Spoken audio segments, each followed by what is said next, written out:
So, so are we just going to talk about how wrong we were with our predictions right off the bat, or do we wait?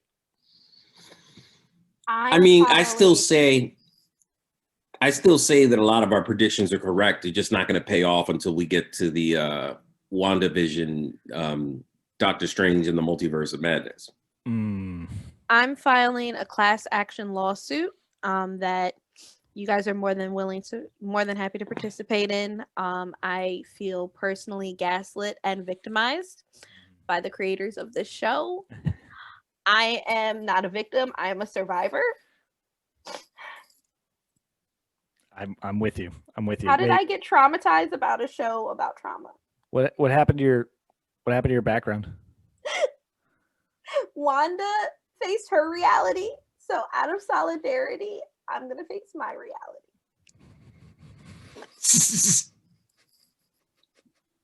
How do you win? How do you win without participating? You didn't use a backdrop and you won. Nick, what's your backdrop? I typed time magic. Can't.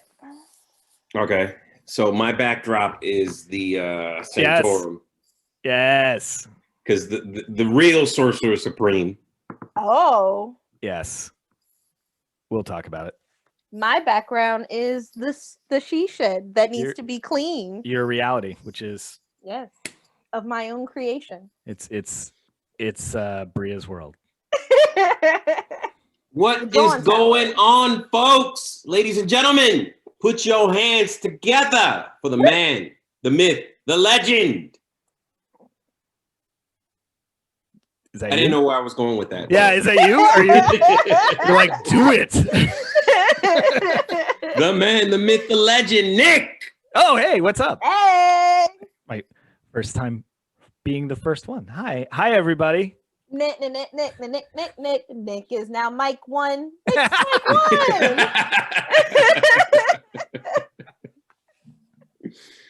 And what's going on, folks? I am the get down from Hispanic Brown Town, the beast in the Pacific East, ladies and gentlemen. You know you're in the Atlantic. Mike 2. Yes, but I've been known to roam the Pacific East. Ah, yes. And the Pacific West and the Pacific in general. That's a lot of frequent flyer miles you're racking up there, buddy. It is. It's a hell of a commute to do a virtual show. It's a 12-hour commute. It's okay. Oh, you need to get paid overtime, buddy. You take a book. Well, listen to a podcast like the one you're listening to right now, guys. There you go. Commute friendly. My people have been known to roam the Pacific. Yes. And we are joined by the shortest woman in show business. Ladies and gentlemen, put your hands together. Woo! Bria, the professional Jones. Hey, hi guys. Thank you for having me for yet another traumatic episode. Is it traumatic? Yes. Yes. Damn it, Ramon. That was. I made the joke last time that you're going to be all upset when the last thing that she sees is her children fading away, and that's what happened, and it was gut-wrenching. All right, ladies and gentlemen, spoiler warning. If you have not watched the end of WandaVision, the you know what? I feel cheated because they gave every episode this cutesy name and they just called hers the series finale. Yeah. Ooh, does that mean that they were facing their own reality in the titles? Yeah. Yep. Deep thoughts there, ladies and gentlemen. Deep thoughts. WandaVision, yes, and stop being fun and start being real. and they made it pretty definitive when I turned it on to go watch the new episode. It said entire series now available. Damn. Our entire season now available, and that to me tells me that our secret episode rumor was just that. Yeah, just a rumor. Yeah. Although I've been gaslit enough, I'm like, they might just sneak it out there. I don't trust nothing that happens. Well, we got 2 weeks before Falcon and the Winter Soldier start. And I'm gonna take one from our fans, Los. Yeah. If you're out there and you're listening, which I know you are,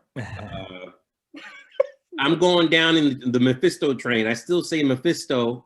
Mephisto's gonna be the main villain in Falcon and the Winter Soldier. I know it's Baron Zemo, but Baron Zemo is an agent of Mephisto.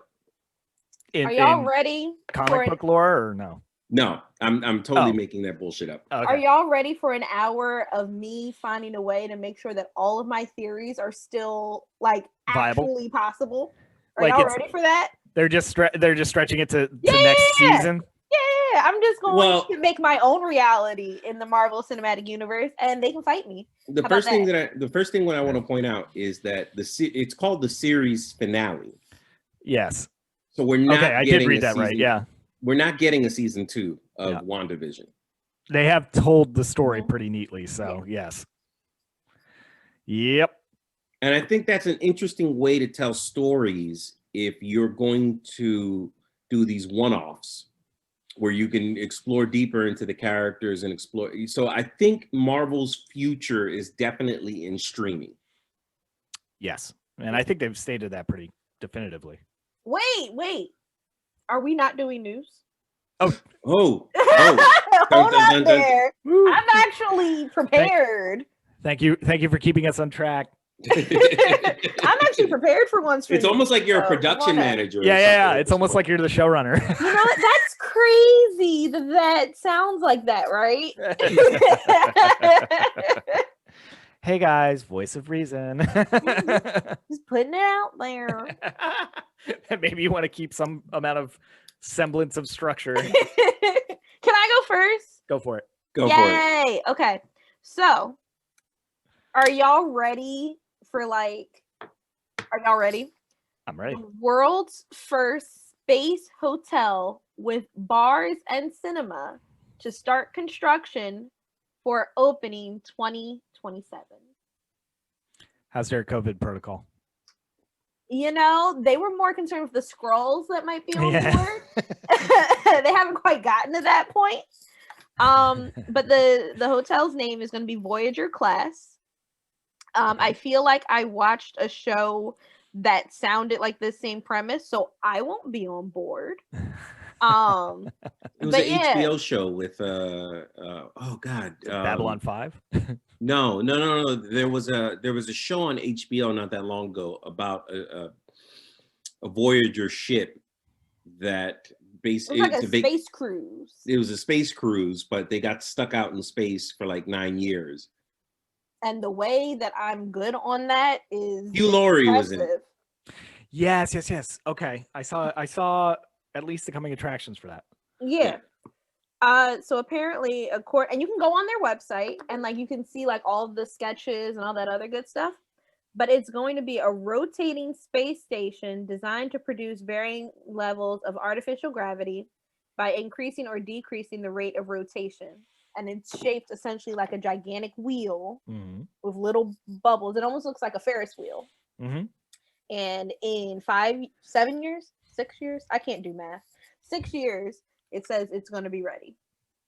So okay, we're there. I won't be signing up. Next step, Luna. I'm not taking the maiden voyage. I'm not taking Musk's commuter explosion to get up there. I'll wait for arrival. I know that Ramon has been trying to abandon us all, so we have about 6 more years of Ramon time. Yeah. Well, I'm sure they have Wi-Fi. It wouldn't be much of a hotel bar with that one. Do you really think that Ramon is going to take his time out of being in space to Wi-Fi onto the Garble podcast? I mean, how many times can you look at the Earth and before you get a little bored and you want to maybe mix it up? Ramon, statements? Statements of this. If I actually had an opportunity to go out in space, that's the end of it. Yeah. we absolutely know. And we'll come and visit. Who is this we? My people, the last time we got on the ship, it wasn't good. So I'm going to say. You suggested a cruise. You suggested we all go on a cruise. You absolutely did. When? You did suggest we go on a cruise. Yes, like at the beginning of the pandemic when you were going nuts being inside all the time. Maybe you've come to your senses since then. The shenanigans. I'm still down for a staying garbled my black ass cruise. home. I am still very much down for a garbled cruise. And I will be your on-land correspondent. I will happily be like, and yes, the land is still dry. Back to you. Oh, don't get it twisted. It's gonna have to be Make it 2 a years vote. before. Oh, it's at gonna least. yeah, At least. before I think it's safe to get on a cruise ship because. Oh, I thought you were about to say it's going to be at least 2 years before you get on a spaceship. I was like, you are daring. He's always been a first adopter of new technology. You know this. I was like, you're just finding out about that now? Yeah. I already signed up to be a prototype. So yeah, guys, just in case this world goes to even more shit, we can always rely on the Hilton, Marriott, and Voyager class to have our backs. That's where I'm taking my next quarantine. Yep. I'm surprised they Can't think didn't of call it it as Star finance. Trek: The Next Frontier. Or something. Yeah. Probably couldn't afford the licensing. Yeah, they would get sued. Yeah. Or What are you gonna do? I'm in space. is there? Yeah. Is there copyright in space? Yeah. The Right. international copyright law does not include orbit. Yeah, no, I just want the bar and restaurant to be called end of the universe. Or the And cantina. forward.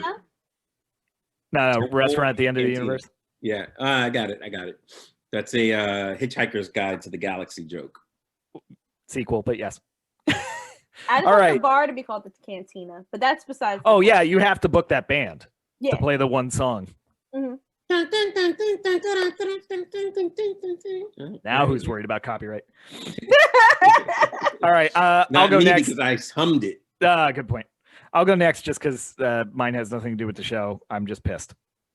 Yay! Okay. Okay, so in stimulus news, did you hear about the compromise? I don't compromise with any of my stimulation, Nick. So go I right got you. ahead. I got you. So Biden met with, I'll keep it till the end if you don't know it. Met with some politicians, came up on a compromise on the $1.9 trillion COVID relief package. Mm-hmm. They were able to save $12 billion by moving the maximum cap on income that you already make to qualify to receive the stimulus package from $100,000 a year to $80,000. And you actually between $75,000 and $80,000, you get a reduced check. Making that compromise saved $12 billion on a $1.9 trillion package, meaning that instead of $1.9 trillion, it's now 1.88 like $888 trillion. So basically it makes no financial difference. However, now a couple million Americans are not going to get checks because they've been disqualified to make a compromise with Democrats. Hey! Moderate Democrats showed up at the White House, talked to Biden, said we need to go back to our constituency and let them know we're protecting their best interests by not giving money to people that would have qualified in your plan. And he said, fine, just get it done. Just get it done. Hold on. In his defense, if you're making over 80 grand a year, are you in need of a stimulus check? So that is, it's dangerous ground to Why do think you that say? way. Well, one, he made a promise in an election he won that this was going to happen at the price point he made it at. Yep. His first major policy initiative, he sold out folks with disposable income. So that could have, possibly campaign financed for, send him campaign money. So that sucks. Plus, it's a couple million people that maybe this is the reason they don't vote for him next time or don't vote Democrat next time. It's fickle in the grand scheme of things to think that way, but it's a bad look, and it's a bad look early. That there's infighting on the Democrats who have control and could just have pushed this through and said, hey, more of my constituents got money than didn't. But no, the Democrats held themselves hostage and had this compromise go through, which won them 0 Republican votes. And here we are with the first Republican victory in a bill that was going to go through anyway. Who's the football player that went over to Tampa Bay and won the damn Super Bowl? Tom Brady.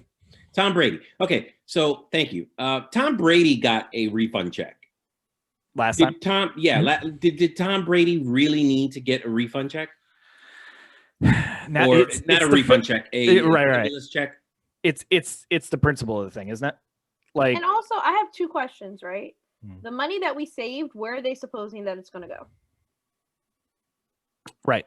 It's So just that's not. my first It's question. just. It's not spent. It's not additional spending.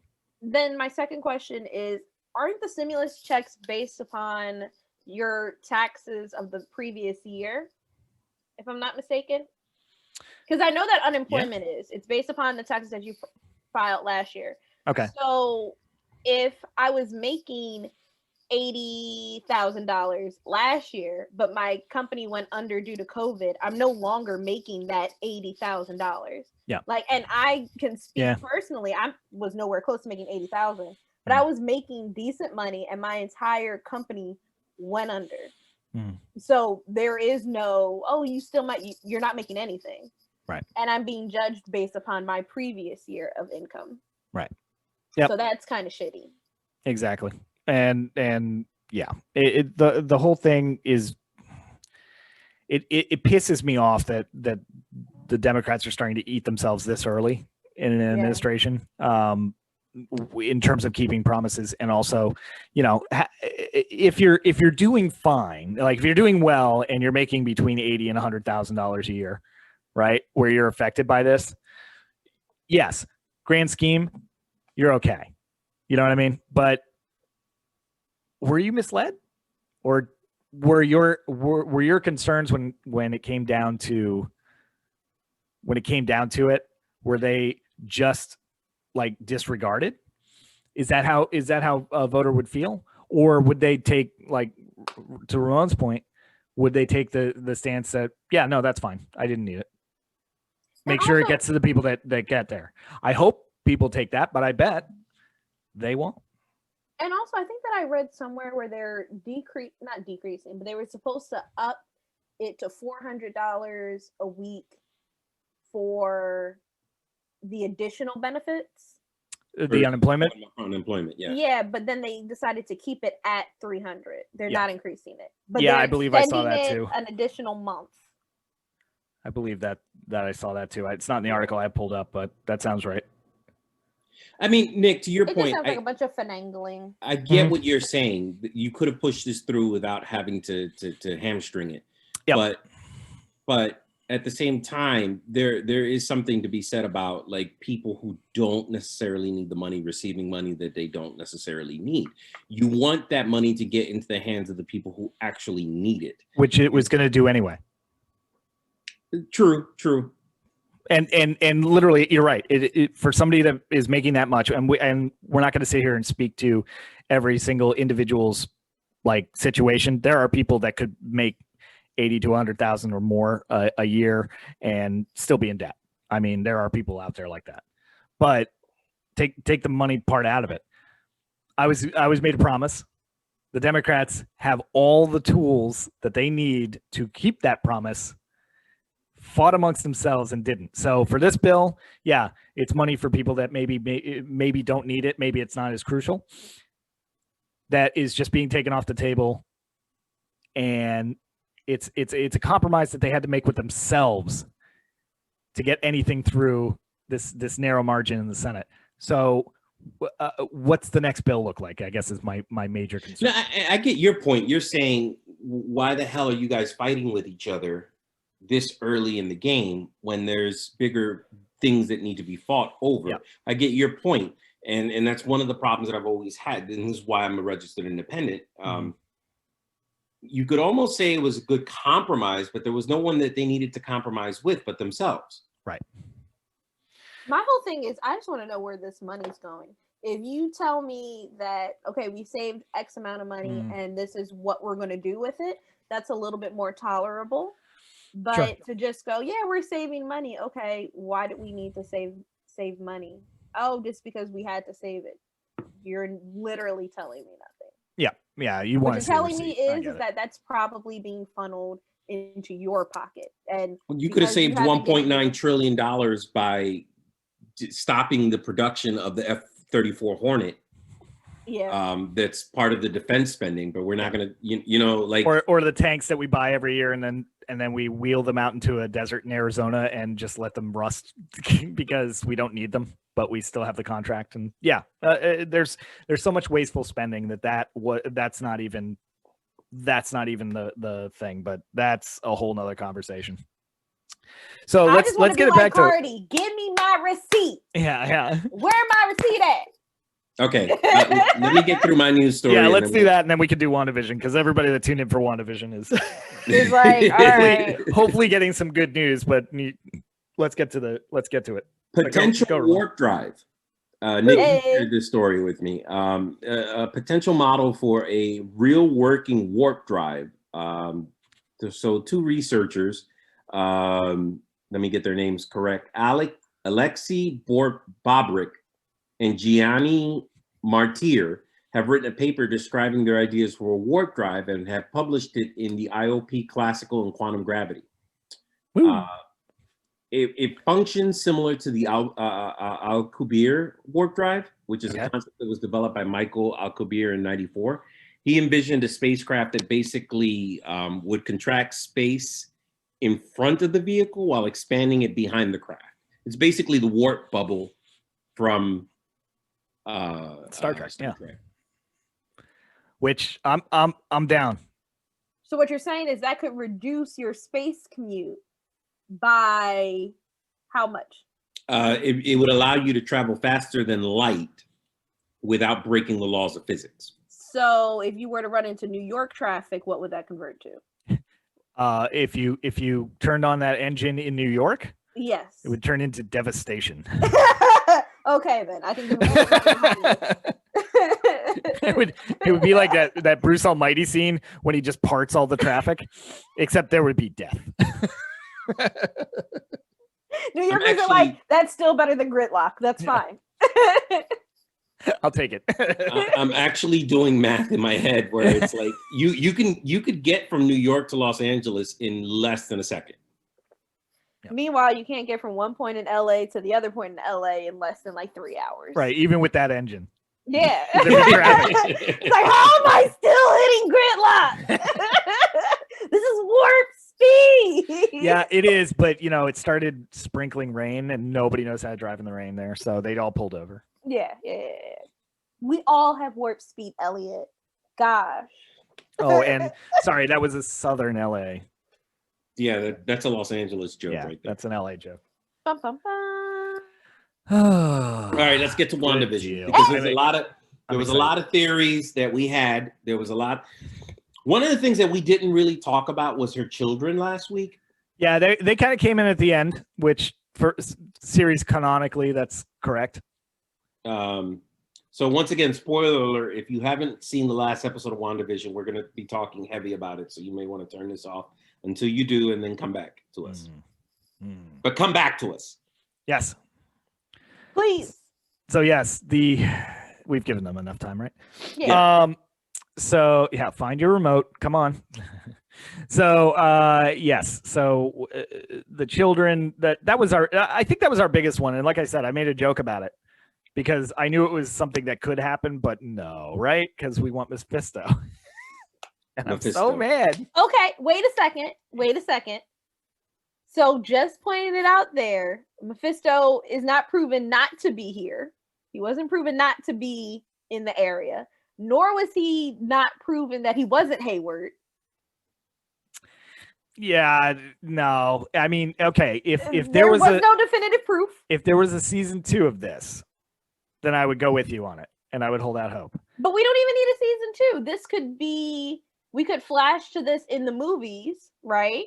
Where Hayward is in jail, and we find out that he is Mephisto that just went deeper into the criminal area on some Arkham Asylum shit to recruit other villains. It could have been a whole thing. Listen, It's the multiverse. All of my universes are valid. It's all valid. Here's the thing about Mephisto. Okay. Like, and I theorized this like last week. You could have just show a red glow in somebody's eyes, and it's Mephisto. Yeah. And leave it at that. I found out some interesting news this week. So I think last week I mentioned that there was a possibility that he would be played by Christian Bale. Christian Bale, Yes. Which would be interesting. I'm not saying anything against Christian Bale. Mm-hmm. We know that he can clearly do the voice. But something that I think is way more interesting is the actor who's theorized to be in the same city where they're shooting the Multiverse of Madness with Doctor Strange 2. It's Bruce Campbell. And I think the idea of Bruce Campbell playing Mephisto is way more fucking interesting. I could see that. I don't know that I'm more interested or less interested. I guess I'm. If you're a true fan of the comic books, then you know that Mephisto is a ham, that he will get up there and he will put on a performance and he will talk his head off. And I can so perfectly, and then by casting someone like Bruce Campbell, Disney kind of avoids some of the melodrama that would be like, well, why do you have a Satan character in your family wholesome? Come on, it's Ash. For the people that don't know who Bruce Campbell is, can you give us some examples of his work? Ash from Evil Dead. Okay. He was the waiter in the Spider-Man movies, the Sam Raimi Spider-Man movies. He played a bunch of bit parts in there. He was in Burn Notice? Yes. Yeah. I love how that's what I'm like super excited about. Yes. He was in Burn Notice? No, I loved him in Burn Notice. He was great in Burn Notice. You guys remember USA? Oh, come on, man. Or is that all going to be on like the Paramount streaming service or something? You better chill. Paramount has been saving my quarantine as of recently. Really? Yes. Okay. Because I'm a reality TV show trash panda. It's fine. Anywhere where I can watch all of Jersey Shore, I'm here for it. Now, that would have been an interesting WandaVision if instead of doing sitcoms, she did reality TV shows. If anyone's going to do a spoof, please do that spoof. Yeah, it's going to be, the last episode would have been Survivor. No, it would have been like Maury. It's like, he's not the father. And then it's just Vision like running through. No, she's the last one on the island. It has to be Survivor. Oh, she's the last girl. One thing I was happy about with WandaVision in its finale is that we finally got to see the extent of Vision's powers. Yeah. And that fight between White Vision and or MAGA Vision and Wanda's created Vision was it was great because we didn't get any of that in Endgame. We didn't get any of that in Infinity War. He was the one Avenger that was kind of like. Honestly, it frustrated me because I was like, so you could have done all this and probably defeated Thanos, but you just chose not to. Okay, that's fine. Yeah, and that the only thing I could think of there is a prolonged fight between them. One, pacing wise, wouldn't have worked for the movie. It was already 3.5 hours long or whatever. And two, Reality Stone. Yeah. He just freezes him in place. Yeah. He goes, no, you can't phase anymore or whatever. Initially, I was kind of pissed off at the Martha that the Visions did. I will. Oh no, that was beautiful. It was beautifully done. But when they first started it, I was like, is this about to be on some Martha bullshit? Because if it is, I swear to God, I will walk out of my own home and into traffic. In COVID. I will just find someone with COVID and say, cough on me, because I can't deal with it. No, I love but that. It's nicely done. I love that scene and the part for me, because the entire thing is about Wanda. It's called WandaVision, but the whole thing is about Wanda. The the conversation that was being had, right, was between Wanda and Vision. Hear me out. Vision, the construct, is a part of Wanda. Yeah. He is power-wise, he's part, and she even explains it later, part of her connection to the Mind Stone. Do I have that right? Yes. Yeah. Okay. And it's that level of power, but manifest in her own understanding of Vision, or her own comprehension of Vision as a person, I'll say, versus Vision, the body, that doesn't have that concept. By the time they merge, what they are doing, and through their conversation, especially, not just the physical struggle, is working through some of the issues that Wanda is working through. So, remember how we talked about what is Vision in the last episode? Yeah. So, once again, I am thoroughly interested in the psyche of Wanda in general. Mm-hmm. The fact that her amalgamation of her love and grief and general emotions for Vision, right? Yep. She subconsciously knew that Vision would figure out what was going on and try to stop her. Yep. Because if she didn't know that was an actual thing that had to happen, he wouldn't have that mindset, if that makes any sense. Yes, absolutely. So that's the implications of that is fucking crazy. Yep. And it's also the fact that they merged there is it's as much Wanda coming to terms with the fact that Vision is no longer as he is now, Mm-hmm. than the two Visions working it out.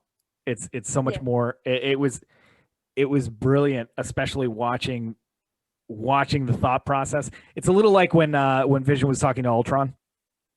You know what I mean? A little bit in that same vein, but it was talking to himself while also talking as Wanda, or as a part of Wanda's back psyche.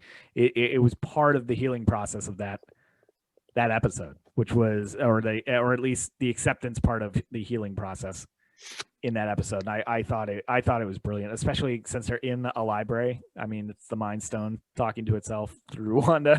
Like, it was, I loved that. I love that scene. The using the ship of Theseus thought experiment, yes, to between two artificial intelligences that are going to argue out, okay, you have to come to a logical conclusion, because at the end of the day, Vision is a being of logic. Yeah. Whether it's the cataract Vision or the Vision that we knew from Endgame. We're not using the word albino, are we? Is I that problematic? No, I don't think it's problematic. Okay. Whether it's the white Vision or it's the Vision, you have two artificial intelligences that are going at it, and they're basically trying to, like, which one of us is real? And no, we're both real. We're very much both the real Vision. So what you have to come to is some kind of understanding as to what your place in this whole battle is. What you just did, your head exploded thing. I just realized it's also a coming together, a balance of body and mind. Yeah, absolutely. Jesus, why did I just get that? And it's interesting to me that the first thing that he does once he gets his memories back, because so we essentially have Vision back with the character. He just needs a paint job. And this is where I kind of disagree. Oh. Interesting. Go ahead. I don't think that it was so much of a fusion as it was a download. And I feel like that's very important. Okay. Because the Vision that we have currently, right? The whatever Vision we have now. The Wanda construct, or the what's newly created now after that interaction. The newly created after that interaction. Okay. Right? He has all of the memories of what happened, because that's what he said. He said, that's what I'm missing is the memories, right? He got all of the memories, but he still has his own sentience, if that makes any sense. So it would be like if, and this is something that I played out in a philosophy class, right? If you woke up and realized that everything that you remember you didn't actually live through, does it still mean anything?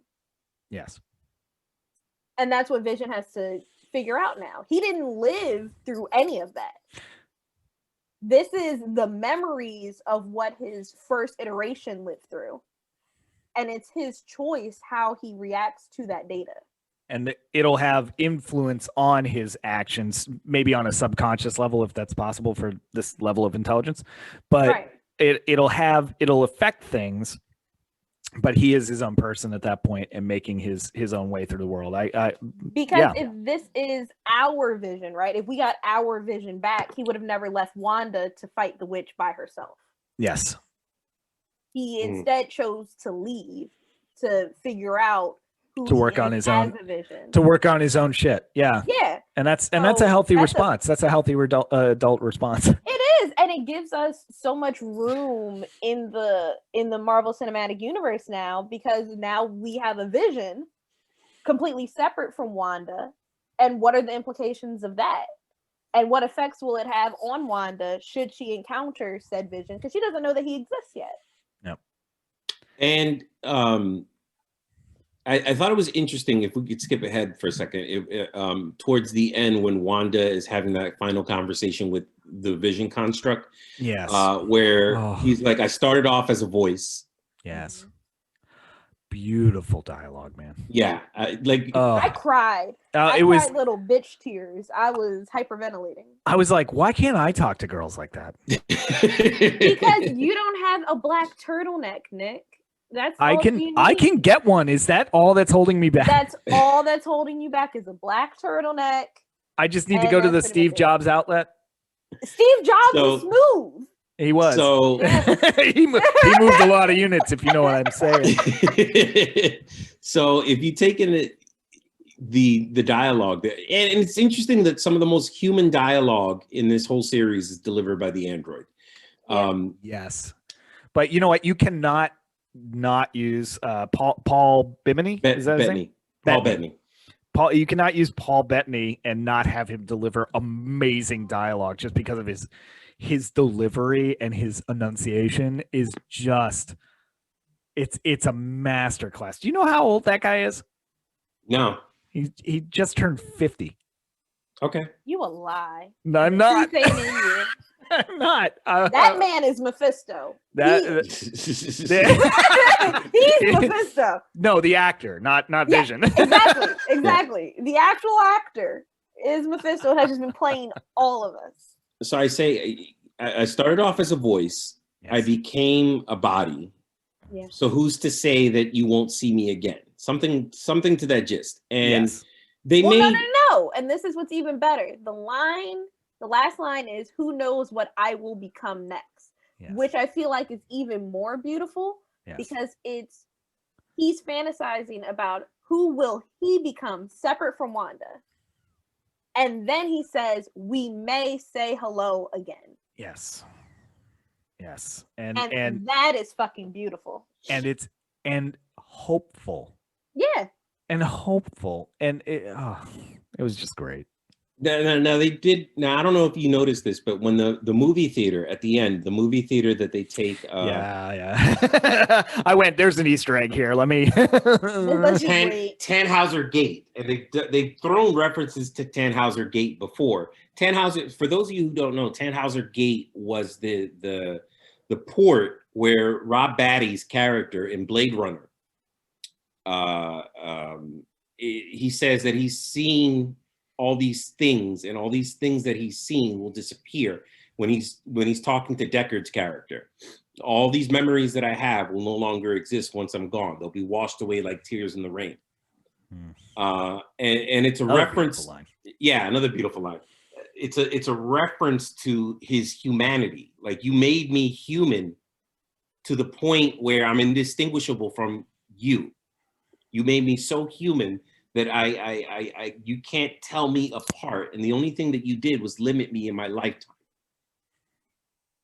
And that there's been Blade Runner references all through. There was also Bria. I think you were flipping out because there were references to another movie. Oh, so I have been tracking all of the Wizard of Oz references throughout the whole show. And up until the last episode, everyone was like, Bria, you're crazy. You're just not the Easter, dear God, the English teacher that believes that everything relates back to the Bible. You're bugging. And when she hit her with that car and those little boots were hanging out, I was like, they fucking listened to the podcast. They've been watching my Facebook, and now Kevin's just fucking with me. So Kevin, stop that shit if you're not going to let me actually control the show.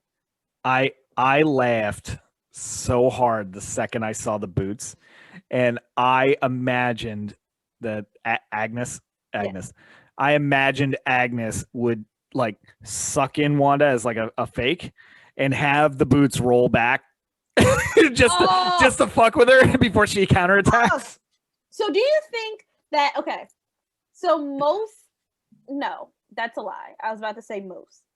I wonder if Agnes has been watching Wanda and has been planting Wizard of Oz Easter eggs, right? Because we know that Agnes is a little Deadpoolish in WandaVision, right? Because she knows that it's a show. She created her own theme song. She gave us that super cheeky "and I killed the dog" too, which was directly representative of the Wicked Witch of the West, right? Yes. She did the boots. Do you think that she looked at everything and was like, bitch, this is the Wizard of Oz, and you are both Dorothy and the man behind Oz. The green screen. Yeah. I wonder. Because most of our Easter eggs of Wizard of Oz come from Agnes. Yes. And I feel like, I guess choice-wise, if you knew you were on a show, like if you understood from the outside looking in the concept that had been built by the wizard, would you not play into it just because you're nuts a little bit and you've been around for hundreds of years and you're bored? I mean, we literally know that she's a troll. Even the other reference that they made, which I'm not sure if they actually meant to make this reference, but in my mind it was a reference. Okay. When Wanda sucks Agnes into a mental trap. Yes. And brings her back to the Salem witch trials. Yes. My brain automatically went, Itachi was so proud of you. the Naruto parallels in this final episode, my God, what a masterclass. Even how Wanda talk about that. Talk about the genjutsu, and then we'll talk about the ninja way that that she won. Like snuck up onto Agnes in that scene where she gets her into the genjutsu. That was straight Naruto. I'm invisible now. I'm not even here. Like the hand signals next to her ear. I was like, genjutsu, do it! Ramon, I'm sorry you can't participate in this conversation. What? She sucked her into the Salem witch trial. Which, if you've ever watched Naruto, when Kakashi gets sucked into Itachi's genjutsu, and it's on the crosses, I was like, are they about to do it? Is Agnes about to be stuck there? Done. And for Agnes to just be like, haha. Yeah. Clearly you didn't watch up until season 5, sis. It's the I'm trapped in your genjutsu. No, you're trapped in my genjutsu.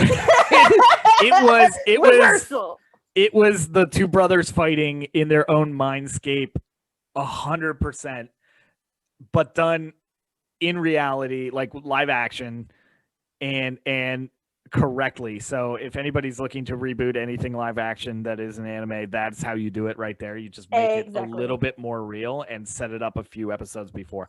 That's the formula. It was beautiful. So for anyone that isn't aware of what a genjutsu is, Ramon, then they should turn this show off.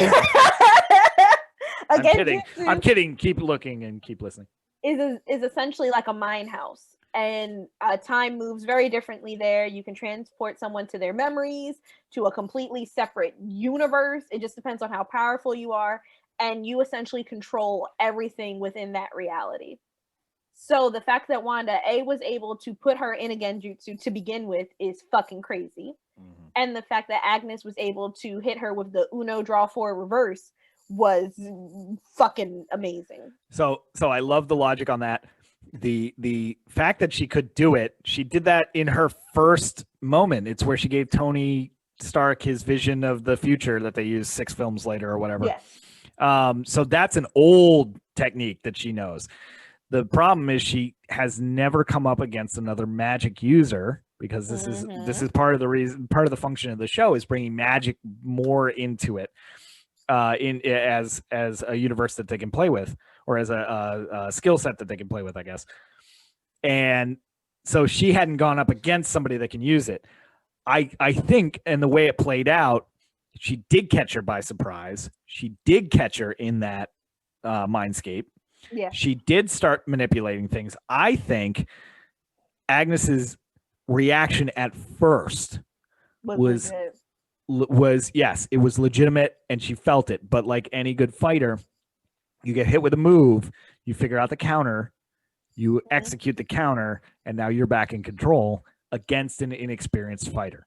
Yeah. And I think they played that out so well, because she played it so genuine. It wasn't like, oh God, no. It was legit. And then she transitioned very gradually into, I'm actually in control now.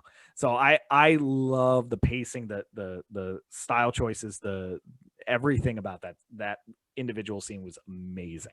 I even love how they came out of the scene, yes, just so that way, if you were confused and thought that she had literally transported her to another moment in time, it's like, no, this was all happening just in their individual brains. Mm-hmm. Which is there's a lot of stuff that they're introducing that I think is going to help them out in the future. Like the way that you saw the red glow around the people's eyes when the spell had finally been lifted. Yes. Is I think something that can be used when we start to see psychics in like X-Men psychics. Yes. Oh, yes. Boy. Psylocke effects and yeah. Yep. Although I would love to see how a Wanda Professor X genjutsu moment works. I feel like that is if it's not even a movie, I don't care if it's a movie or a TV show. If y'all just give me that crossover for like 20 minutes, I would be so happy. She and speaking of X-Men crossover opportunity, did she not go Phoenix Force? Like, okay. I remember I watched that when she started forming the new costume, and she was doing this, and like the moveset, the cinematography, the animation, everything that was going on in that scene, I was like, my God, they should have just done that movie instead of Fox. Well, that's the problem. I think that's part of the problem, is that they tried twice to do a shitty telling of the Phoenix story. Yes, and ruined it. I mean, if they get to that, it's going to be phase 12 before they get to the Phoenix Saga. No. You're going to have to leave some time between now and to even introduce them, which, by the way, I am hoping that Multiverse of Madness does result in mutants coming to the forefront. I assume, because when they put the timescapes back together, then it'll it's a Marvel have some crossover bleed through type effect. But anyway, that's neither here nor there. No, I'll leave that point to the last. Let's talk about the fight scene between the in the real world fight scene when Agnes starts taking her power. I mean Dragon Ball Z, Naruto, every anime combination think of, and here's the part that where I got sucked in. I don't know if this was me jumping to conclusions or if this is what they were setting up as a red herring. It's all a red herring. Fuck Kevin Feige. Yeah. Like in a good way, like passionately. I don't know. I looked at it and I said, oh, they're gonna go with the classic overfeed. Ah, yes. I said they're going to go with the overfeed. She's hitting her with everything she's got. And the misses, like the intentional miss thing, I read it as she's losing control, like fatigue, like you get sloppy. Yeah. Because Agnes didn't even have to like move too much to miss it. Plus, she wants it. So it's like playing catch and somebody gets tired. You know what I mean? Like, it was kind of how I fed it or how I read it. But I went, they're going classic overfeed. That Wanda's limitless in this power. Yeah. And she's gonna overfeed Agnes, who can absorb power. I thought they were going that way the entire time. Anybody else? I thought so at first. Yeah. I thought so at first, because I think I thought, it's going to be a moment where she just definitely chewed off more than she could chew. Yeah. I thought that they were going to go, and this I'm sorry, Ramon, I'm excluding you from conversation.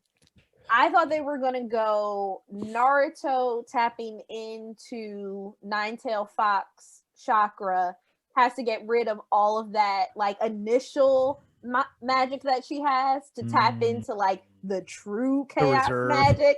Yeah, like and then she was gonna be like dying, and then she was just gonna start glowing and floating and have new bad. She was gonna go sage magic. Yeah, I thought she was. They were setting it up for her to go Super Saiyan.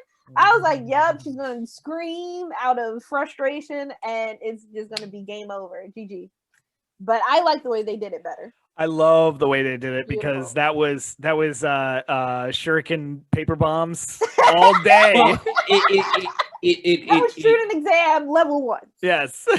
It foreshadows the power that Wanda's going to have in her, like with a little bit of knowledge. So here you have someone who has, much like Doctor Strange, who has limitless potential. You know what I mean? Like, because one of the things with Doctor Strange is that he was able to do things as a 6-month magic caster that people who had been doing for years couldn't do, because he had a talent for it, right? So you give her a little bit of wisdom and she's able to take that knowledge and weaponize it immediately. Yep.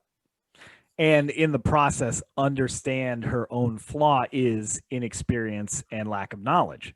Right. And say, well, that's what I need to correct. Which I'm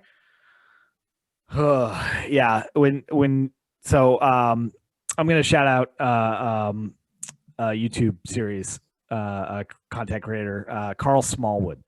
Okay. He does a segment, one of his many segments of his show, Fact Fiend, is Wiki Weekends, where it's literally him drinking and watching and reading through a Wikipedia link for a particular character. He did Wanda Maximoff.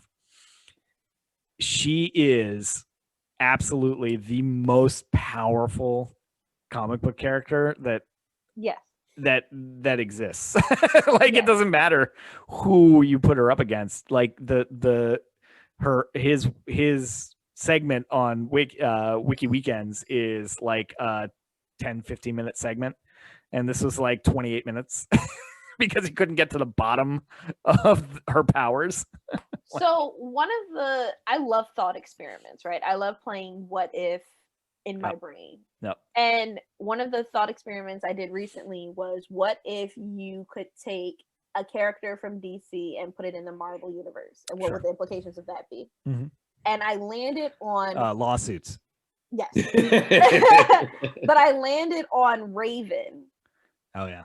And I feel like if Raven were introduced into the Marvel Cinematic Universe, if instead of being the daughter of Trigon, she's the daughter of Mephisto, and her going White Raven and having some sort of altercation with Wanda, I think that would be a beautiful disaster for the rest of the world. Yep. Yeah, I think that's the only pairing that I could even see happen. Yep. If we're talking power levels, and it would specifically have to be White Raven. Yeah, I love it. Yeah, that would be the only pairing I could see. Sorry, mind blown. Too much. I'm having information overload right now. Yeah, that would be the only parent that I could even imagine. Like, you can say, "Oh, Superman would get his ass beat." Well, there's Superman would there's get Marvel versions trashed. of Superman. There's Hyperion. There's other characters that can take on. Yep. All she would have to do is get him in a genjutsu and make him relive his world shattering, and he would be in a little fucking fetal position, crying, little Krypton. Well, there's no what is it when they get out of it? What? When they get out of what? Genjutsu. Yeah. What do they say? Oh, I can't fucking remember. Anyway. But that's all it would be. He would just be crippled. Yeah, he wouldn't know how to get out of it. Emotionally crippled for the rest of his life. Plus, Superman has no roles against magic. Like there's nothing he can do. Yeah, no, he's Rapskis. And she can bend reality. She's like, everything is now kryptonite. Everything. All of it. Boom. Yeah, you live in a kryptonite world. Dead. You're fucking dead. You live in a kryptonite world under a red sun. And if I hear anyone say Batman, I swear to God, I will throw this computer right now. Oh my God. So one of the things that I thought was interesting was we got to see what Photon could do. Mm-hmm. And when she basically absorbs the energy from the bullets that are being shot at the boys. Yes. Bulletproof black woman. Yeah. Well, not even bulletproof, like bullet defiant, like bullet absorbing. Yeah, like one, she phases out. Two, she steals some momentum from it. Yeah. It's energy absorption. Yeah, and it's the transparency that confused me a little bit. Like they're passing through her. Was that a camera effect or was she phasing out?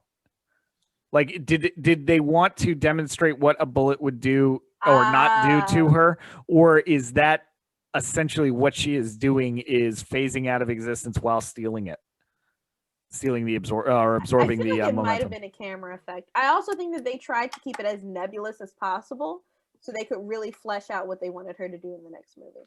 Okay. Yeah. Okay, so filming choice, like X-ray vision versus what she was actually doing. Kind of like not the old Mortal Kombat movies, but the Mortal Kombat movies where they showed you the X-ray of what's happening to their bones. Okay, good, because I couldn't decide if it was that or if that's what she's actually doing. Is she's phasing out so it doesn't affect her, but also stealing her momentum. But if it's just showing that these pass right through her, and she's stealing the momentum, and they needed to use that effect to demonstrate it, so we understood it. Yeah. I get that, and that's cool. I'm gonna go with that. Yeah. I'm just excited to see the Captain Marvel versus Photon fight. Like I'm praying that happens. The first scene of Captain Marvel 2. Is it just going to be sparring, or are there stakes? I don't even think that it's stakes. I think it's just I'm pissed off because you let my mom die. I think that's going to be the end all be all. You have to run me a fair one. And then Captain Marvel will, of course, overpower her and be like, you need to learn how to be fair to Captain Marvel, to defend Captain Marvel for a second, like, she did say... You let my mother die. I'm not trying to hear nothing. You have to run me a fair one. I don't care what you were doing. You have to give me a fair one. We have to go outside to the flagpole at 3:00 after school and just duke it out. Okay. And I'm a superhero now? Yeah, you got to run me a fair one. I need more of a ramp up. Sorry, that fight in that context doesn't interest me. I need more of a ramp up. No, I'm down with it just being frustration and then them being cool, her training her, and then the actual plot happens. Because Photon essentially has the same powers as Captain Marvel. The exact same powers. They're both ridiculously OP. Absorption, yeah. Okay. Yep. Yeah. Which stone is Captain Marvel tied to? The Tesseract, right? The Tesseract, the space stone. Space, okay. Yeah. So it's space versus mind, because obviously she got her powers from Wanda. Or she's a mutant. You and this mutant. I'm not letting it go. I'm not letting it go. But And I think it's that interesting. she would have already had to have had the X gene in order to be classified as a mutant? So in Marvel terms, there's two different characteristics for mutant. So there's mutants like Peter Parker is a mutant because he was mutated. He's a mutant. Okay. And then there's mutants that are born with their powers. Oh, which is Obtained through evolution. That's more the metahuman angle. Yes, yes. Yeah. In DC, they're called metahumans. Yeah. I heard a good argument for introducing mutants as having been affected or activated by the Thanos snap. Ooh. So that because if you time it there, where the radiation from the snap that went out either erased you, or if you were chosen to stay, you were affected, kind of like Terrigenesis. Like they did. Please, can we never mention Terrigenesis ever? That mechanism where your gene was activated by the sort of background radiation that did. Now they have years, at least the 5, and then whatever time period after that they're setting WandaVision in. You have that time frame for people to start developing and realizing. So you can explain the different ages of mutants, like because they were affected at different periods in their lives, right? And the different skill levels because it depends on, I don't know, radius to the snap or whatever you want to. So it's the bang baby theory. You could take it back to the original stones. Like you could have mutants who have been like every time one of those stones was used on Earth, that released energy. Yeah. And you could tie it back to that. I want to know. I feel like it would be more intriguing if it wasn't the people that stayed, if it was the people that got snapped. Because we don't know where those people actually went. No, right. And it would and the theory I heard was you would have had to have survived the snap and been activated. So if you were snapped and you had that gene, you weren't affected in the same way, it wouldn't necessarily activate. So that way you keep the population of mutants down, because you're only going off of a small percentage of 50% of humanity. So it's an even smaller percentage. Very well. So story arc or storyline wise, it's not every other person you meet is a mutant. It's more in the keeping of it being a minority. Okay. Well, it has to be a minority. It's right. It's kind of one of the key points to the whole exactly ethos of the story. So should we talk about? I think it's interesting that she's wearing her daddy's purple. Yeah. Purple leather runs in the damn family. Purple wine. We're like wine burgundy. Yeah. But they definitely really played tentative with that Scarlet. Yes, definitely in the Scarlet family. Oh, it's so and yeah. What were you gonna say? I'm sorry, I cut you off. No, you're fine. I was gonna say, should we talk about the final cutscene? Let's see. Hold on. We talked about the vision. We talked about the battle. We talked about. Wait, no. Can we talk about the kids real quick? Yeah, let's do it. Let's go back to them. Yep. That moment where Wanda thanks them for letting her be their mom. What a mom thing to say. The kid, I feel like the kids fucking knew, or at least the one kid that was a psychic, he knew. He looked at her at one point and went, "Huh? Okay, I'm gonna trust you." You know, that kind of look. That's what I read. Oh, gut wrenching. That whole scene as a family. You know, it's like I'll go to Titanic. Yes, right? I was thinking exactly the same thing. That scene which was a story, it was a legend, it was it was already well known, and they filmed it, of the older couple knowing they're not getting out of it, and they just climb into bed and hold each other and let it happen, was exactly what I was thinking while they're tucking these two kids into bed. Like, oh no. What killed me is that it was a choice that Wanda made, that nobody else made her make. No one said, okay, you have to get rid of your kids and Vision. Because theoretically, she could have just reduced the field to just their home. And she's powerful enough to keep that up even if she's not there. She chose to let them go because she knew that she had to. Yeah, but at that point, she's at that point, if you went that route, now she's abandoned her family. Well, yeah, but she could have because they stayed still there and exist, studied. quote unquote.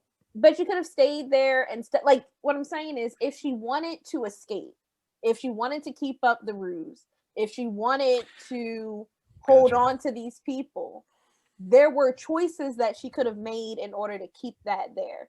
She actively said, I need to let you all go. No one held a gun to her head. No one made her make the choice. She said, it's time. Yep. I need to grow up. Yep. Well, that's fucking. And there's a line that Agatha says to her, like, heroes don't torture people. Yeah. And it's Wanda coming to the realization, okay, like, I have to let this go. Which is interesting because in the comic books, it's Xavier that kind of talks her down. Mm-hmm. But her doing it to herself, I think, is an interesting choice. Yeah. And if you look at the it's twisted, but if you look at Agnes as being a mentor, because the entire time I feel like she was educating her. Yeah, no, definitely. And which is weird in educating your opponent in the middle of the battle. I know she was maybe trying to co-opt her a little bit, but essentially at the end of the day, she was going to take her power. So it was interesting, but yeah, she's keeping Agnes in pocket so she can use her later, which is nice. So we might see her in the Doctor Strange movie. I think we'll definitely see Agnes in the Doctor Strange movie. Yeah, I think so. She did a great job with the character too. Both phases, the one playing along and the one just being a powerful witch. She's definitely a fan favorite. I'm a fan. Yep. I like how Marvel, and this is an interesting point that somebody brought up to me. I like how Marvel's able to take these characters that nobody knew about and make people fall in love with them.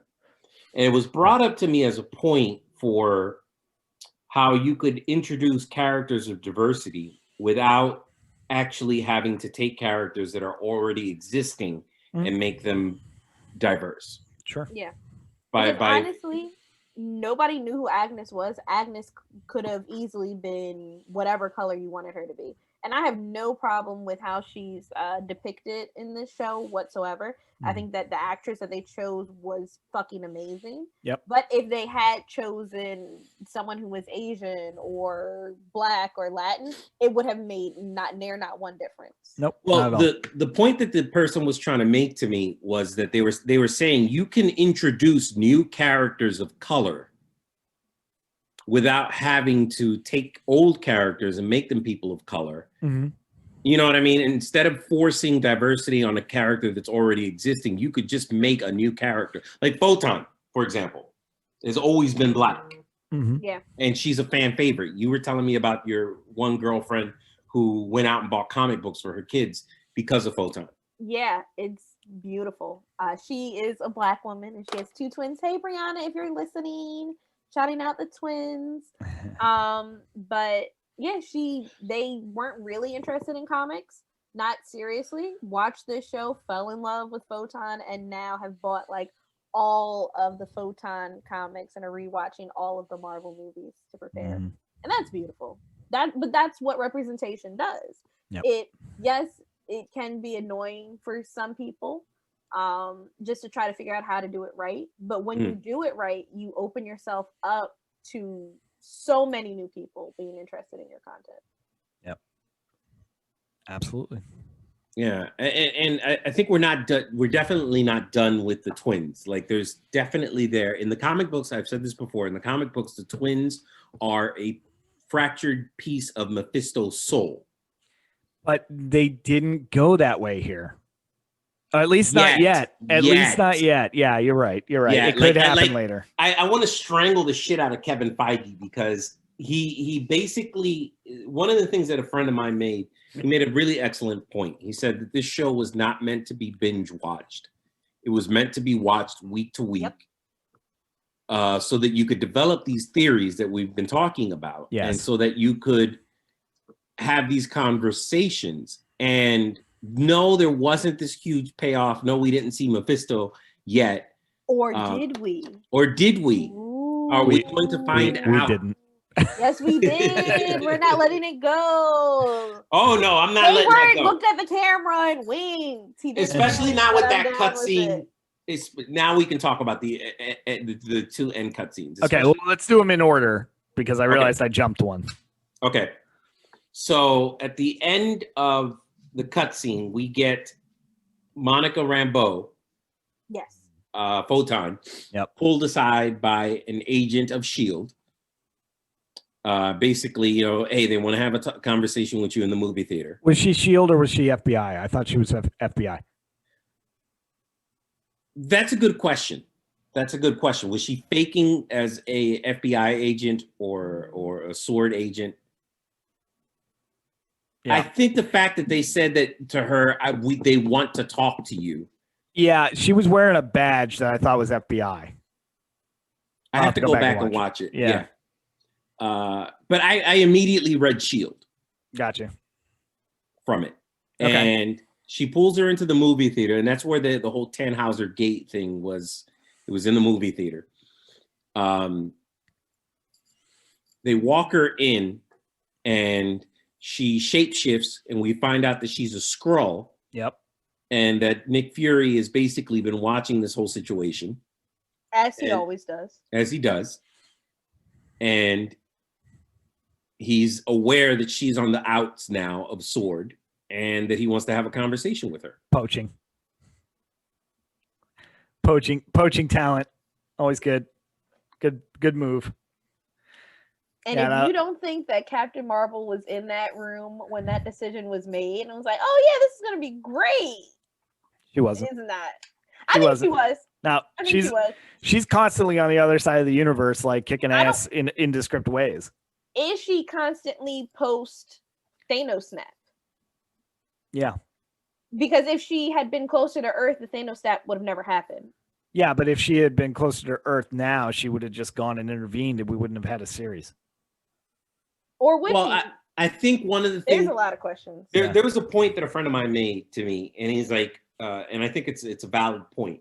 I think all of these series, one of the reasons, because one of the questions that was brought up is why didn't the Sorcerer Supreme come down and at the detection of all this magic? Why didn't the rest of the Avengers come down and do this? Why didn't whatever? They weren't called. I think what we're going to discover when has Doctor Strange ever needed to be called though? Yeah, Doctor Strange doesn't get called. He's a mad meddler. He's like, fair. He doesn't answer. Who calling Doctor Strange? I don't even have Doctor Strange's number. Doctor Strange just pops up like I sense magic. There's like 12 people you have to go through before you're able to talk to Doctor Strange. Gotcha. You're right. I think what we're gonna find out we'll find out soon enough because Falcon and the Winter Soldier starts in 2 weeks. Yep. I think what we're going to discover is that all of these series are happening at the same time. Oh, okay. That makes sense. Valid. So they'll have those two will hear something is going on. Like they'll make that kind of comment. Like you hear what happened in, where were they? West Virginia, New Jersey. Westview, yeah. Did you hear about this town, Westview? I don't know. Like that kind of throwaway. Just to tie it in. We'll find it out at episode 9 of Bucky and the Winter Soldier. Yeah. But Falcon and the Winter Soldier. What I'm really interested in, right, is so we're living in a post-Thanos snap world. Yes. So of course, I'm sure that all of our superheroes that are left are now at the table, and there has to be a conversation of how did we drop the ball? That has to be a conversation. Will they film that conversation? Yeah, you're right. Logistically. I feel like they have to have that conversation on film because I feel like that leads to conflict. No? You're setting up Civil War 2? Maybe because there's no way in hell everyone goes, okay, that was great. Glad we did that, guys. Bye. Like there has to be whose fault was this? Yeah. because half of the world got destroyed, and then we came back. Who's responsible? All right, I see And it. I'm pretty sure that's what the intelligence agencies, they're gearing up for their own version of a civil war, because who was supposed to have this intelligence that never got communicated to anybody? So interdepartmental fighting, yeah, that makes sense. And we could see that and that's definitely something that we could see in Falcon and the Winter Soldier. Sure. You mean Rush Hour set in the Marvel Cinematic Universe? I'm not here for it, y'all. Yeah, I know you're not excited. I know you're not excited for it. Bucky and Falcon, but I am because it's going to have Zemo in it. I guess. You know what? We said it last time. Who is super excited for WandaVision? But at least that was interesting. This is just Captain America's exes coming together to become a cat movie. That's all this is. And it's so frustrating. I'm just saying, give it a chance, Bria. And how many pans to Captain America are we going to get? They're going to be like, our boy would have wanted us to come together. And then it'll pan with some American ass music. Like, read the room. I don't want to hear about any American love story right now. I'm not here for it. I want to hear about mutants and come on, Bucky. We're gonna make America great again. I'm basically Russian now. Oh my god. Oh. And then even in the trailer, Bucky's like, "Do you have a plan?" And Cap's like, not Cap. No, you had it right. Cap, I'm a black man, so I don't need a plan. Yeah. Falls out of the fucking thing. And then I'm looking at Bucky like, Bucky, when did you have a plan? You were like mind controlled for like the greater part of a century. Shut the fuck up. Or rehabbing in Wakanda. Right. Like, what plan did you have, bro? My man has a vibranium arm. If it rains too hard, the fucking arm is gonna rust. I don't want to hear it. It's vibranium. It's not my problem. And if I was sure, you think I'm giving that man a fully vibranium arm? No. I can't wait till we get to our Winter Soldier and Falcon coverage. Yeah, coverage, because that's going to be interesting. Great. I'm gonna still not be here for it. Y'all. No, I think you're going to start watching it just like we started watching WandaVision. Because I still say that the first two episodes if they don't give me a woman in WandaVision, that show, I'm gonna be pissed. I still say, we're gonna get Peggy Carter's niece. So another one of Captain America's exes. I don't want to hear it. It's Tila Tequila all over again. I think I still say that the first two episodes of WandaVision weren't great. In context to the whole story, they were necessary. They were necessary. Absolutely. But I still say that those first two episodes, because somebody online was like, "Oh, what about those people that said the first two episodes suck?" And this is why I'm probably going to do like I did with WandaVision and miss the first 3 or 4 episodes and then binge it. And then start the y'all can thinking. Get this mouth the entire time of me complaining. Love it. Thank you. All right. Well, before Bria leaves this show, let's finish it up and let's talk about the final cut scene. Now that I was intrigued by. Yeah. That was okay. Was she in Alaska, or is this another construct? I think is this she a was genjutsu? Her own? To herself? It's her own mind palace. Now that would be interesting. One of the things I had to rewind it 3 times because I watched WandaVision twice, and something I caught on the second viewing. Overachiever. He's trying to Doctor Strange us. It's fine. No. Something that I've seen it really 1,000,000 times. This is the only episode that makes sense. Yeah. Go back and watch. For those of you who are listening, go back and watch that cutscene again and look at the windows to the house that as they're zooming in. One of the things that I noticed was voodoo Verdes carved into the windows. And when I saw that, I turned to my cousin who was here watching it with me, and I said, "Are those rooms from voodoo?" And he was like, "Yeah, I think they are." And if that's the case, I think that points to Brother Voodoo in Doctor Strange, which has already been theorized. Yeah, well, they're definitely tying in the Doctor Strange thing, which is already well known. So cool. All right. So she's physically there, and that clears up another question I have, which is, did she self teach herself? Wait, so hold up. Why do you think that proves that she's physically there? Because she wouldn't have been getting assistance from someone. Like, she wouldn't know. She's a magic novice, so she wouldn't know to use those runes unless she was getting assistance. But we later find out that she's reading the book. So could she not have been reading the book and then realize that she needed to place those runes? I think if she's hiding, right, which I assume those runes would be helping her hide, and so my initial thought process for her, she's not really there in that environment, even though it's beautiful, is that there would still be like satellites on her. Like, people would still know where she was. Mm-hmm. And if she was going to pay any consequences for her actions, she would be found pretty easily with, satellites or other kind of reconnaissance.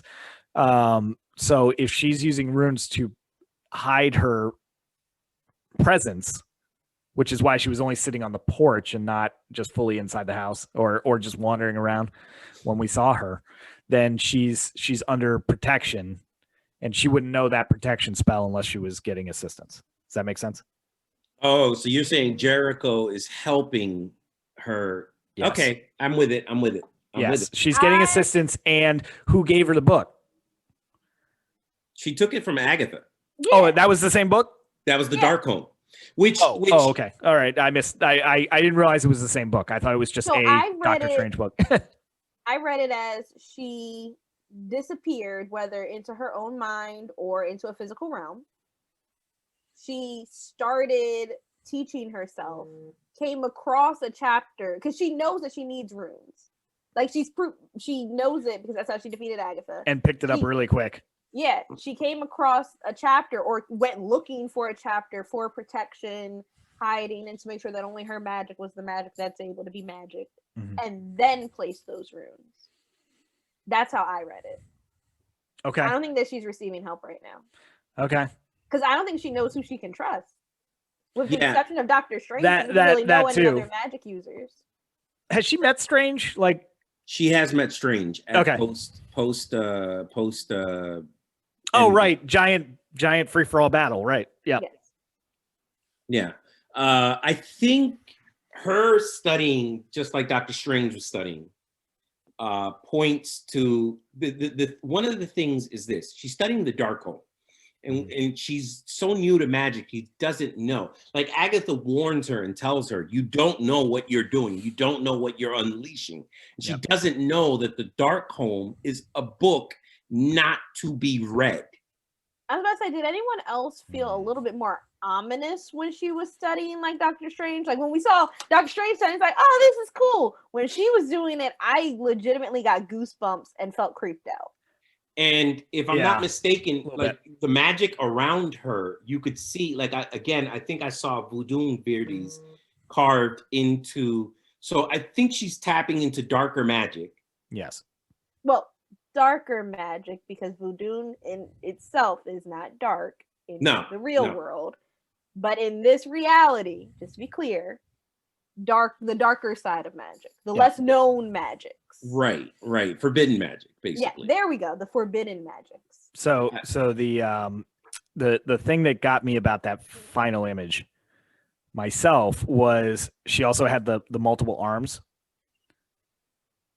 Yeah, the multiple arms of like Kali. Yeah. So she is, one, teaching herself at a great rate, but two, also the way I read it or I viewed it was, so Strange was able to split himself and study while he was like asleep, right? Yeah. She's doing that while she's awake, and also she's doing it, in my brain, in multiple dimensions.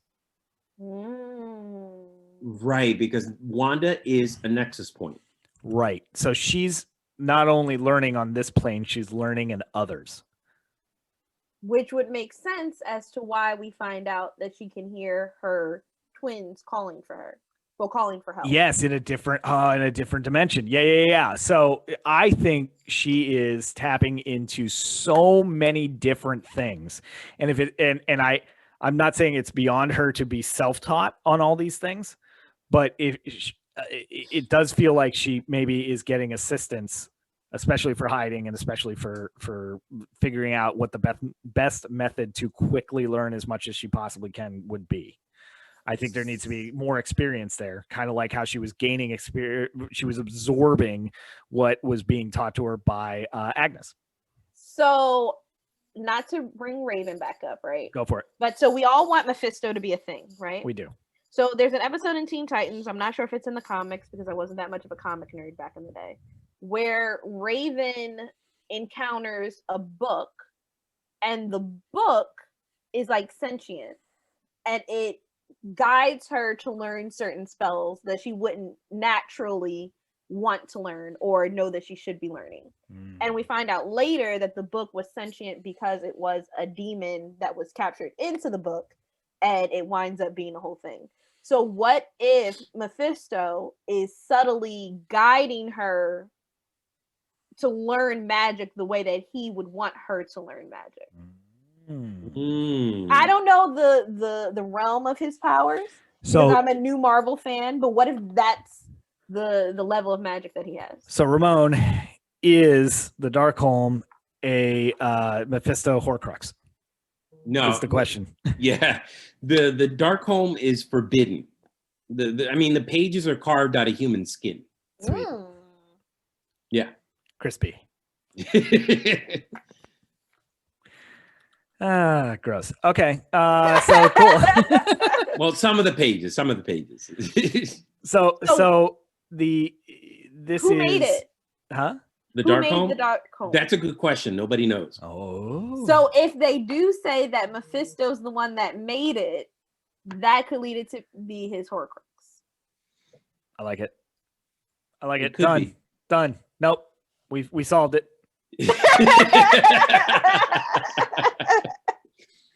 We solved it and got to a satisfying point where I know Mephisto was at least in this series. I think it's interesting that there's a whole chapter dedicated to the Scarlet Witch.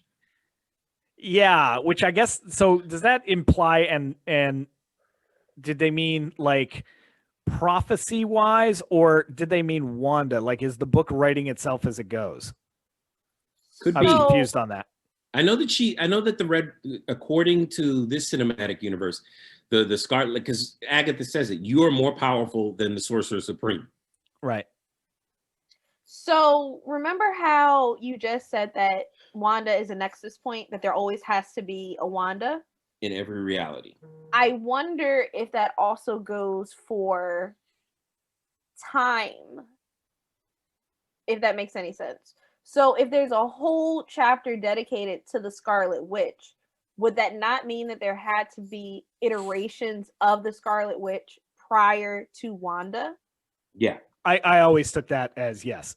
So maybe that's why there's a whole chapter, because previous Scarlet like Witches. the Avatar Last Airbender, there always has to be an Avatar. Mm-hmm. If there always has to be a Scarlet Witch, that would make sense as to why there's a chapter there.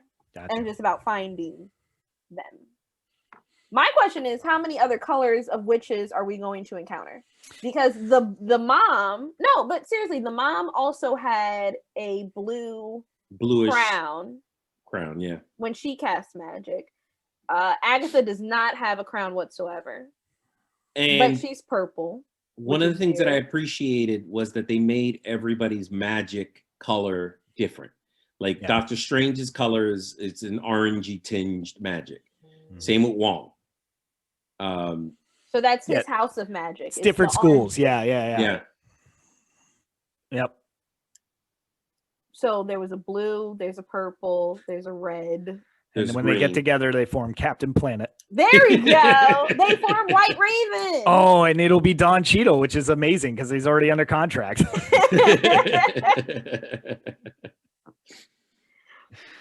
So normally we do like predictions to wrap these things up, but if this was the series, Well, originally what was planned was we were going to get WandaVision, and then 3 months later we were going to get the Doctor Strange movie. But now we're going to have to wait. So mad that's not happening. Yeah, we have to wait almost a full year, like because we got to get through Black Widow, which I still don't know if they're going to release that on streaming. I think they will. It's coming out this year, yeah. Yeah, I think they pushed it back to May of this year.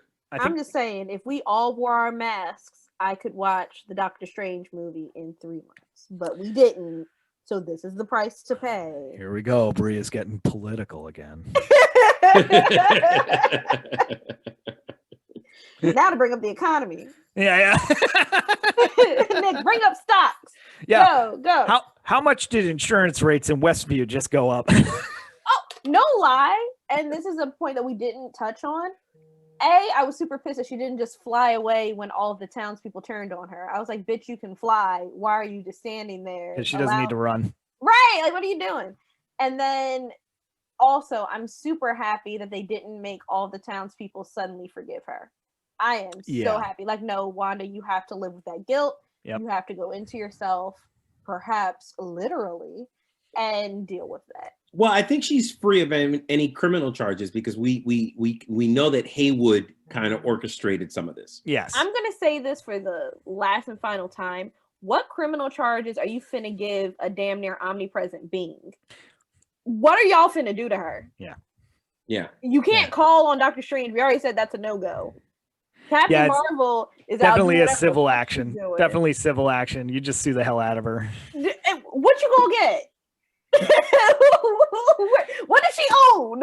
I'm sure she could magic up some like rubies or something. Like, here's a bag of precious gems. I would love to see like the legal side of the Marvel Cinematic Universe. Like, I want to sue. Who?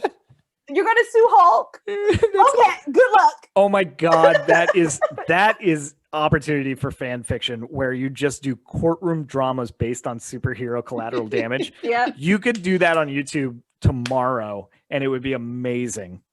Oh, somebody get on that, please. I don't have the expertise. I'll take 10% for the idea. I can't with you. But like that, or even like how presidential elections work in the Marvel Cinematic Universe. Like who? So just you just want a series. You want a series of think of like the Chicago series of shows where they have like all the different departments. Yeah. Like fire, rescue, that kind of thing. You want to do that, but you want to do it for like court, government, education, school. Could you imagine? And I'm gonna like a Boston Public, but it's like like, could you imagine? I'm gonna mix up my universes, but I think it would be hilarious. Like a public school, right? Yeah. And there's a kid that's chronically absent, and you pull them aside, and you're like, dude, we really need a note from your parent. And the dude's just like, I can't. Like, my dad's the Joker. That's why I'm always gone. I get kidnapped a lot. It sucks. Like, how do you hold anyone responsible in these worlds with these super powerful beings? You've got detention, and then he just web slings away because it's Spider-Man. Like, fuck you. What are you gonna do to me? I am the next form of evolution. Yeah. It's so. This is why I don't have mutant powers, because you couldn't do anything to me. Because I'd say, bitch, I can phase through a wall. Yeah. What prison? Bye. Get out of here. Which is, I think, one of the more interesting points of like the Marvel are made. The Marvel Cinematic Universe, or the Marvel Universe in general, is like these are things that have been grappled with in the comics. Yeah. So you already have source material for this. Somebody do it. Like, imagine telling Doctor Strange that he has a speeding ticket. Bitch, I'm the Sorcerer Supreme. I'm not getting written up for speeding. Do you know why I stopped you? Why did you stop me, officer? You ran that red light. How long ago? No, I didn't. That's why Watchmen was so enjoyable, because you got to see these real world implications of all of these people. Yep. Like, these gods. Yeah. What are you gonna do with someone like even Tony Stark? What you gonna do? He has an Iron Man suit. Yeah. Fuck you. Exactly. Blow you up. Bam. You're done. So we've got Falcon and the Winter Soldier next. Eh. Yeah, I know. Then Loki. Loki, and then looks Loki. good. I'm Loki here for looks that. good. That'll be interesting. Another magic user. I feel like Loki might pop into Wanda's universe by accident and then be like, oh, never mind. I'm out. Yeah. What is this? Oh, good work. I'm out. And Agnes just looks at him like this. It's like, The hell oh, are don't you? mind me. Don't mind Don't me. worry about I'm it. leaving. Oh, don't worry about it. I don't exist in this universe. And then he leaves. Ooh, Loki is green. Loki's magic is green, but he's not a witch. But he's a magic user. So, but he was taught magic by his mother, Frigga. Who was? Frigga. Interesting.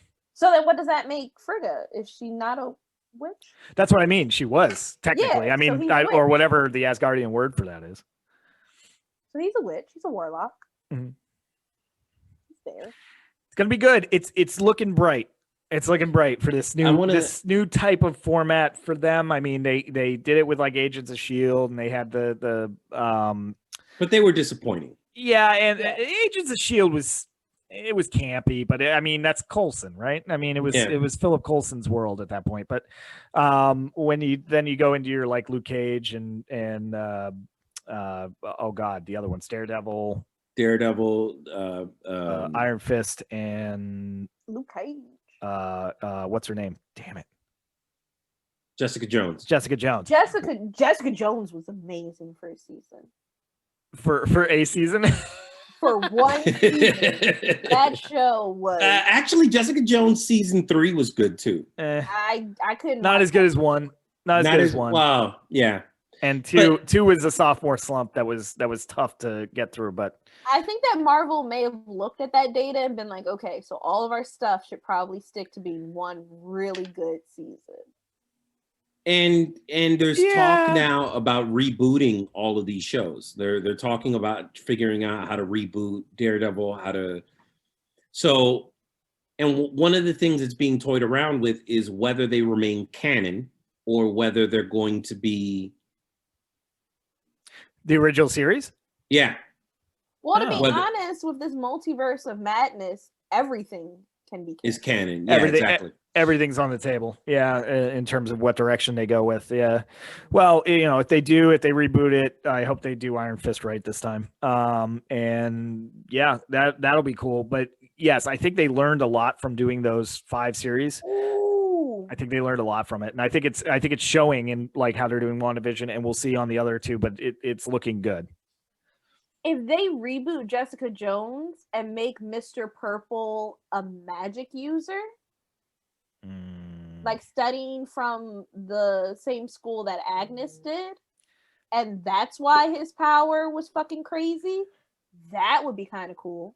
Wouldn't it be better if they made him a mutant? If you're starting to tie those in by the time you get to those reboots, because I'm sure we're a few years away from that. But I like the idea of Mr. Purple and Agnes, like them. Well, there are like them meeting in the middle. This is those characters feel like they complement each other. There are characters who are mutants who use magic. Magic is one of them. Wanda was another one. And what's interesting is how they have played with that over the years. They've made Wanda a mutant reality warper who's feeding off of chaos magic. It gets confusing. It gets confusing to try to figure out these little mechanics. So if her mutation power is being able to feed off of magic, then that would make sense, right? Yeah, I don't even think they need to go that far for the cinematic universe. No. Yeah, we're overcomplicating things. Yeah. I'm still down for an X-Men reboot with. I've pretty much given up hope that there's going to be a tie-in with Magneto because I still want them to make Magneto a man of color.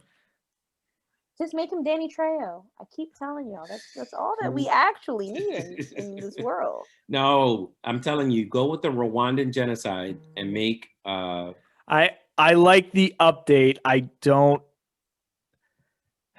like the update. You know what? The further and further and further away, thankfully, from the events of like the Holocaust that he survived as a child. If you're keeping it Correct. date wise, like time wise, he would be like, by the time they get to that series, he could be 100. You know what I mean? Yeah. So that's it becomes more and more likely the further away we get from certain historical events to have a character pop up that went through that event. It makes more chronological sense to reboot it. So maybe we do go that way. Or even if we go multiverse and Oh yeah, he's just the Magneto of that universe that gets brought into ours. right. Yep. And They looks just- at this Magneto like, you're soft. Because I'm destroying everyone. Yes, and I hope they bring on Rick and Morty as a consultant in for Kevin Feige. All right, This part of this universe, this part of this universe, this is the best mix. I'm a genius. This On that episode has note- just spun out. ladies and gentlemen, if you've enjoyed this episode, I want you to jump on to iTunes and leave us a review, or leave us a review on your streaming platform of choice.